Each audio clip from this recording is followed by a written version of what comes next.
Bonjour les gens, guidance pour le 2 novembre. Alors, je regarde juste, j'aurais dû relever les volets, mais bon, c'est trop tard. Guidance pour le 2 novembre, le jour des morts en fait. Voilà, il y a une personne qui me l'a qui me l'a montré, qui me l'a fait remarquer dans les commentaires, c'est tout à fait juste, c'est le 2, c'est pas le premier. Mais bon, de toute façon, voilà, on n'a pas besoin. Alors je vais dire des conneries en fait. On n'a pas besoin de jours pour penser à eux, ce qui est vrai, mais ce sont des journées particulières. Alors ici en France, ça évoque plutôt la tristesse, le manque, etc. Mais vous savez bien que dans d'autres cultures, voilà, si j'arrive à sortir tout, dans d'autres cultures, ça évoque plutôt la fête et puis bien d'autres choses.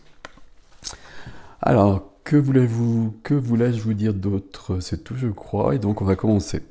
Je prends ce tarot, The Golden Girls Tarot. Golden Girls, c'est une série, c'est ma série préférée, enfin c'est une de mes séries préférées, donc c'est pour ça que je me le suis acheté. Il n'est pas forcément très beau, mais il est extrêmement juste.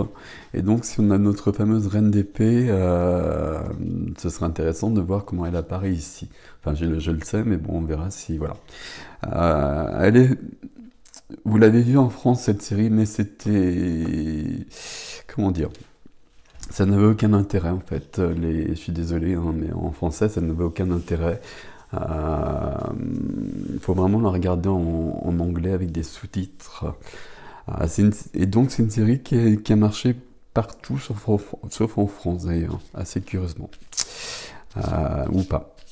Parce que c'est une série assez irrévérencieuse. Bon, trêve de plaisanterie, puis je ne vais pas vous faire un débat sur les séries, hein, même si c'est une de mes passions. Alors... Donc on a rendez-vous ce soir, vous le savez, à 21h. Hein. Enfin, on a rendez-vous pour ceux à qui ça parle, bien évidemment. Donc voilà, on verra où on va. Ça a déjà commencé, hein, ça a commencé dès que j'ai l'annoncé en fait. Ça a été un peu surprenant, mais c'est comme ça. Et depuis, c'est un peu chaud pour moi. Enfin, c'est un peu chaud. C'est pas un peu chaud. Enfin, il y a beaucoup d'énergie, on va dire. C'est pas, voilà, c'est plutôt cool. Et j'ai marqué flamme jumelle, mais si vous n'êtes pas flamme jumelle et que ça vous parle, c'est ok. Si vous êtes flamme jumelle et que ça vous parle pas, c'est que c'est ok aussi. Écoutez-vous tout le temps, tout le temps, tout le temps, tout le temps, tout le temps. Alors. Donc voici notre reine d'épée pour le coup. Alors c'est pas la reine d'épée, hein. Pas de... pas de suspense, hein. Mais on est dans la série des épées, c'est le personnage qui représente la reine d'épée qui apparaît.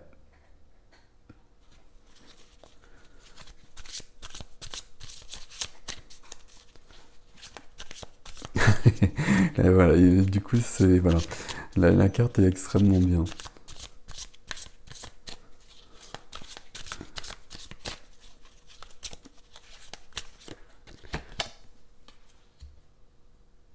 Et voilà le personnage qui représente la reine de cœur et la reine de denier.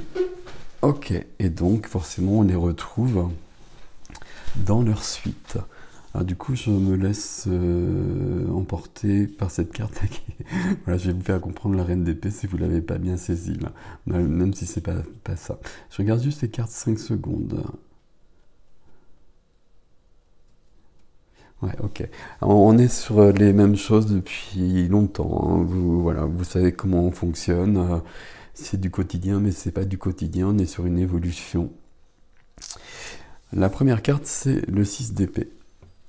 Donc je pense que vous le voyez à peu près, vous le voyez bien même. Le 6 d'épée, donc c'est Dorothée qui l'a Dorothy, qui est une intellectuelle, c'est une prof. Et puis le 6 d'épée, donc on laisse derrière soi ce que l'on ne veut plus, et puis on va vers autre chose. Peut-être qu'on ne sait pas vers quoi on va, mais en tout cas on va vers autre chose, et Euh, Il y a du mouvement. C'est une carte de mouvement, hein, même de mouvement dans la matière, hein, de déménagement, de voyage, etc. Ici, derrière elle, il y a le prénom Stan, c'est le prénom de son ex-mari. Donc comme je vous le disais, la reine d'épée, hein, c'est une veuve ou une divorcée. Donc Dorothée, dans la série, c'est une divorcée.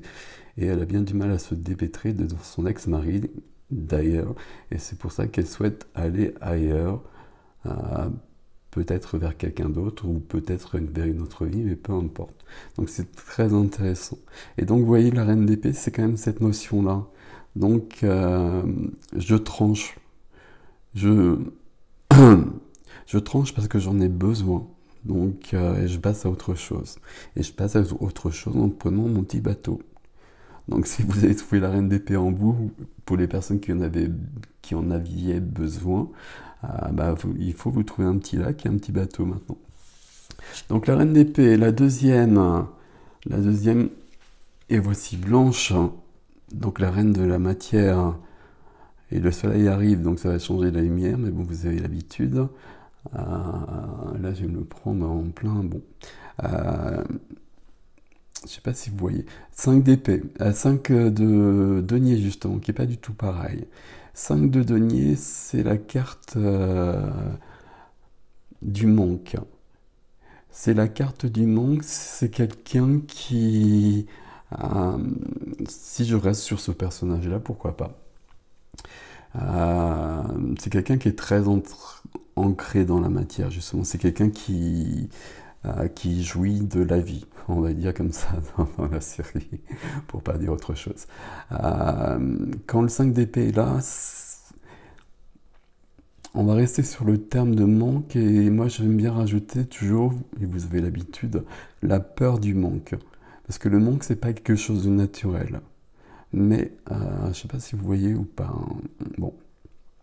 Mais la peur du manque, on va la créer. On va créer le manque si on est dans la peur. C'est ça que je voulais vous dire. Donc, vous voyez, on a ce 6 d'épée qui laisse derrière soi des choses.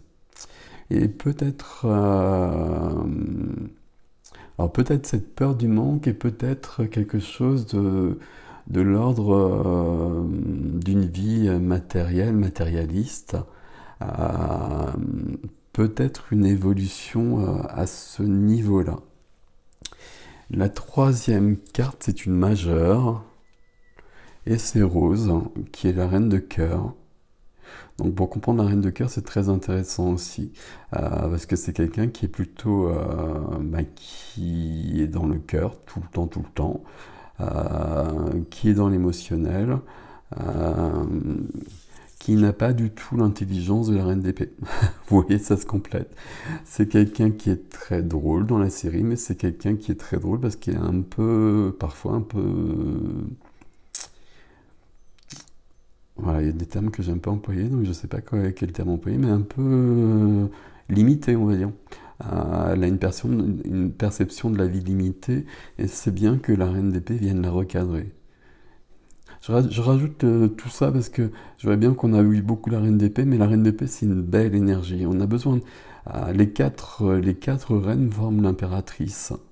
Et il faut ces 4 reines. Il faut être ancré avec la reine de la terre, des deniers. Et il faut avoir l'élan de vie, la passion de la reine de bâton. Ici, la tempérance. Et donc voilà, donc on a le soleil, etc. J'espère que vous voyez, parce que moi je vois rien sur l'écran. La tempérance, c'est l'équilibre, justement. La tempérance, c'est l'équilibre. La tempérance, elle va tempérer, on va quand même le dire, puisque c'est le terme. Elle va demander du temps. Les choses ne sont pas en un jour, même si c'est un tirage quotidien. Là, on est vraiment plus sur du quotidien depuis longtemps, hein. Voilà, je pense que ça doit un peu désarçonner les gens qui arrivent, et ça leur convient peut-être pas, mais voilà, je sais qu'il y a quand même pas mal de gens, et je vous en remercie, qui sont là à peu près tous les jours, et vous savez comment ça fonctionne à ce niveau-là. on est en train de grandir, j'ai presque envie de dire. Et ici, on nous dit qu'il faut équilibrer tout ça. Il faut trouver un équilibre entre tout ça et puis entre ces quatre couleurs, justement. Entre ces épées, ces deniers, ces coupes et ces bâtons, même si elles ne sont pas présentes ici.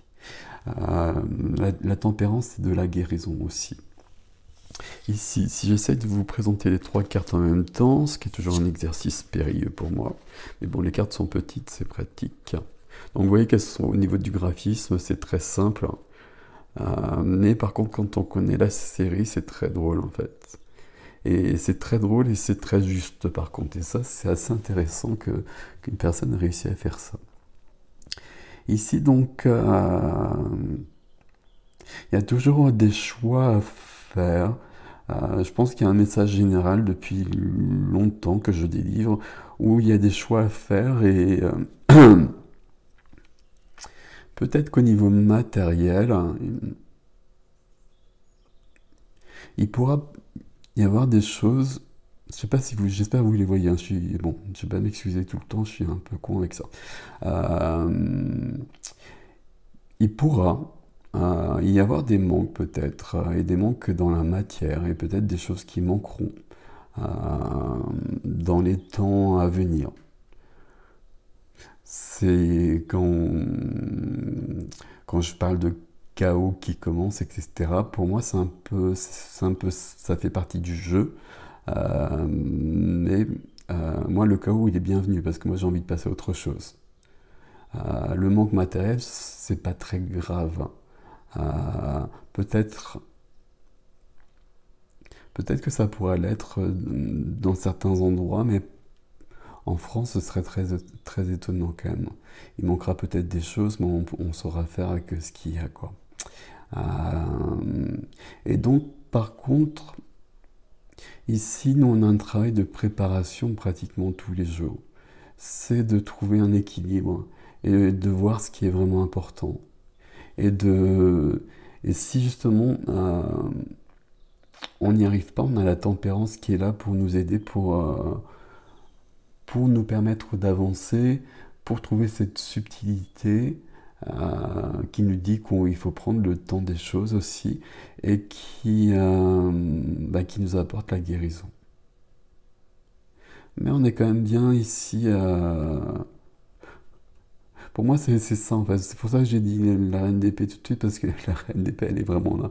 Et puis c'est elle vraiment qui laisse derrière elle. Et puis quand j'ai vu le nom de son ex-mari derrière elle, c'est vraiment la reine d'épée. Alors évidemment, c'est pas toujours aussi simple, hein. J'ai bien lu dans les commentaires, hein. Donc il y a des gens qui ont laissé quelqu'un derrière, mais quelqu'un qui est parti. Donc c'est pas du tout la même chose, hein. C'est beaucoup plus douloureux. Et donc on utilise cette force pour autant quand même de la reine d'épée qui est quelqu'un d'intelligent qui va recadrer euh, et qui saura faire appel justement quand il faudra à la reine de bâton, à la reine de coupe pour redonner un élan dans la vie. Mais quand ce sera juste. C'est pas un souci du tout de rester la reine d'épée si on est bien. On n'a pas, voilà, toujours le même système. Si on est bien, il n'y a rien à faire en fait. Si on est bien, ça veut dire qu'on est aligné, donc on est à sa juste place, et on est en connexion avec son âme, et qui plus est, on est au service même du divin, alors peu importe le terme que vous employez, mais si on est OK, c'est vraiment de cet ordre-là. Donc voilà les gens, voilà, passez une belle journée. Et puis, alors je dis à ce soir alors que c'était le tirage de demain, mais bon, voilà, vous le savez. Euh, donc à ce soir pour ceux qui seront là ce soir. Et puis demain autrement. Et si voilà, j'essaye, j'ai oublié quelque chose. J'ai pas fait le tirage pour la nouvelle lune qui a lieu le 4. J'aimerais bien en faire un parce que je pense que c'est une nouvelle lune en scorpion. Donc la nouvelle lune en scorpion va faire un peu ce boulot-là aussi, hein. Tout ce qui n'est pas clair, on va aller un peu descendre là-dedans. Bon, je sais pas, j'ai pas regardé. Bon, voilà, voilà, voilà. Ah, passez une belle journée. Au revoir les gens.